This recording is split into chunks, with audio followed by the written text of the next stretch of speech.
Halo, bertemu lagi pada bab reproduksi pada manusia. Setelah video yang kemarin membahas tentang pembelahan sel, sekarang kita masuk pada sistem reproduksi pada manusia. Sistem reproduksi pada manusia dibagi dua, tentunya pada laki-laki dan pada perempuan. Nah, pada video sebelumnya Ibu telah menugaskan kalian untuk menggambar sistem reproduksi laki-laki dan perempuan serta bagian-bagiannya. Sekarang buka kembali gambar tersebut. Nah, terdiri dari apakah organ-organ reproduksi laki-laki tersebut? Kita samakan dulu ya. Sekarang Ibu akan menjelaskan dari bagian-bagian tersebut. Oke, ini adalah penampang organ reproduksi pada laki-laki. Kita mulai dari A ya. Yang A itu adalah penis. Penis yaitu bagian luar organ reproduksi laki-laki yang berfungsi sebagai saluran kencing atau urin dan saluran sperma. Yang B yaitu adalah skrotum. Skrotum itu bagian seperti kantung yang di dalamnya terdapat testis, berfungsi menjaga suhu testis agar sesuai untuk produksi sperma. Yang C itu adalah testis, bagian yang bentuknya bulat telur yang tersimpan dalam skrotum, berfungsi untuk memproduksi sperma dan hormon testosteron. Bagian D ini adalah epididymis, saluran yang keluar dari testis yang berbentuk seperti tanda koma dengan ukuran kurang lebih 4 cm, berfungsi sebagai tempat penyimpanan sperma sementara.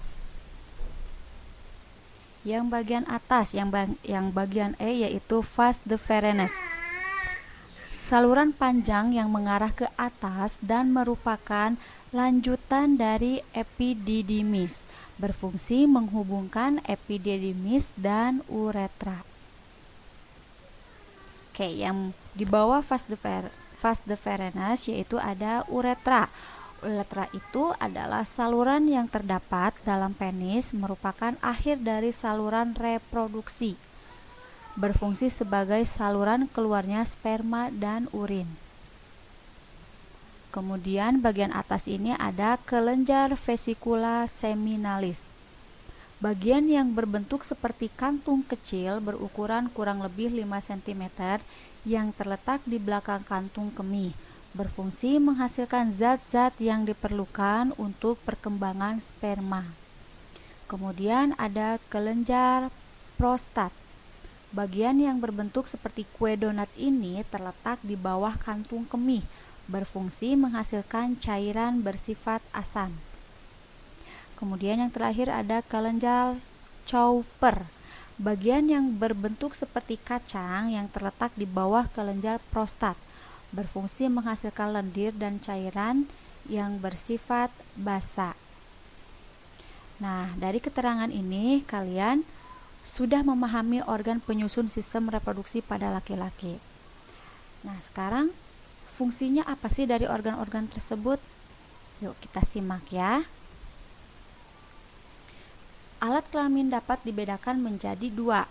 Maksudnya alat kelamin bagian luar dan alat kelamin bagian dalam. Nah, kita bahas dulu yang bagian luar ya. Bagian luar itu apa aja sih? Ada penis dan skrotum. Bagian dalamnya ada testis, saluran sperma, uretra, dan kelenjar reproduksi. Kelenjar reproduksi ini ada bagiannya juga, yaitu vesicula seminalis, kelenjar prostat, dan kelenjar Cowper. Kita mulai dari bagian luar. Nah, ini adalah bagian luar alat kelamin laki-laki. Ada penis. Penis itu berfungsi sebagai saluran kencing atau urin dan sebagai saluran sperma. Penis ini berbentuk dari otot dan tidak mengandung tulang. Pada ujung penis terdapat struktur seperti lipatan yang disebut kulup. Nah, kulup ini yang dipotong saat seseorang dihitan. Jadi dihitan itu sebenarnya untuk kesehatan ya. Kemudian ada skrotum. Skrotum pada bagian di dekat penis terdapat kantung yang terlihat seperti lipatan-lipatan kulit. Nah, lipatan kulit ini yang disebut dengan skrotum. Pada bagian skrotum tersebut terdapat 2 buah atau sepasang testis atau buah zakar yang berbentuk bulat telur. Skrotum juga berfungsi menjaga suhu testis agar sesuai untuk produksi sperma. Nah, jadi buat kalian yang suka bilang testis, sebenarnya testis itu adalah bagian dalam ya, bagian dalam dari organ laki-laki. Yang di luarnya itu adalah skrotum. Jadi dalam skrotum ini ada testis. Nah, ini bagian dalam. Nah, bagian dalam itu tadi ada testis. Testis merupakan organ reproduksi yang berbentuk bulat telur berjumlah 2 buah atau 1 pasang ya, dan terdapat dalam skrotum. Saat ini mungkin kalian yang berusia antara 13 atau 14 tahun, pada usia ini testis mulai memproduksi sperma atau sel kelamin jantan dan hormon testosteron. Nah, kalian tahu nggak sperma dan hormon testosteron itu apa? Nah, sperma itu merupakan sel tunggal yang mempunyai ekor dan kepala yang merupakan sel kelamin bagi laki-laki. Sedangkan hormon testosteron adalah senyawa yang dapat merangsang perubahan fisik pada anak laki-laki. Contohnya apa? Yaitu jakun mulai tumbuhnya rambut-rambut pada tempat-tempat tertentu, misalnya tumbuhnya kumis. Nah, pada masa ini anak cowok itu berada pada masa yang disebut dengan pubertas. Jadi ada perubahan-perubahan ya. Nah, masa pubertas ini masa ketika seorang anak mengalami pematangan fungsi seksual yang disertai perubahan fisik dan psikis tentunya ya. Kemudian ada sperma. Sperma yang dihasilkan di dalam testis akan keluar melalui epididymis. Epididymis merupakan saluran yang keluar dari testis. Pada saluran ini, sperma disimpan sementara waktu sampai berkembang sempurna dan dapat bergerak menuju saluran berikutnya, yaitu vas deferens. Vas deferens merupakan saluran yang menghubungkan epididymis dan uretra serta berfungsi sebagai saluran sperma menuju uretra.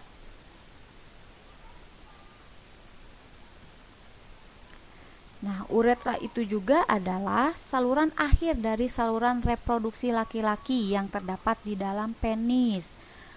Nah, kalian masih ingat ya bahwa air kencing keluar melalui penis?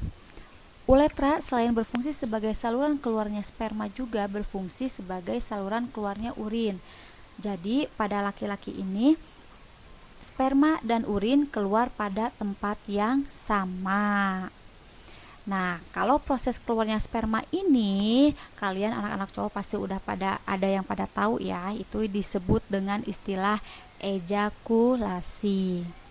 Kemudian ada kelenjar reproduksi. Ini berfungsi memproduksi getah atau cairan yang nantinya bercampur dengan sel sperma menjadi air mani atau semen.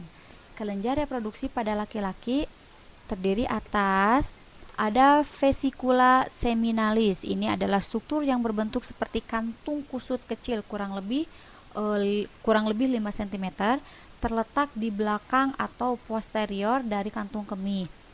Kelenjar ini menghasilkan zat yang bersifat alkali. Terus ada fruktosa, yaitu gula monosakarida, hormon prostaglin, dan protein pembekuan. Nah, dari semua ini itu ada fungsi-fungsinya. Nah, fungsi dari zat-zat itu apa sih? Nah, kemudian ada kelenjar prostat. Berfungsi menghasilkan cairan keputih-putihan.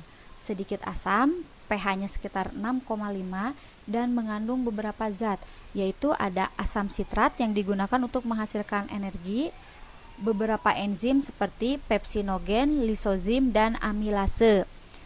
Seminal plasmin yang berfungsi sebagai antibiotik untuk membunuh bakteri dalam saluran reproduksi. Nah, yang terakhir ada kelenjar Chopper. Kelenjar Chopper ini menghasilkan lendir dan cairan bersifat basa yang berfungsi melindungi sperma dengan cara menetralkan urin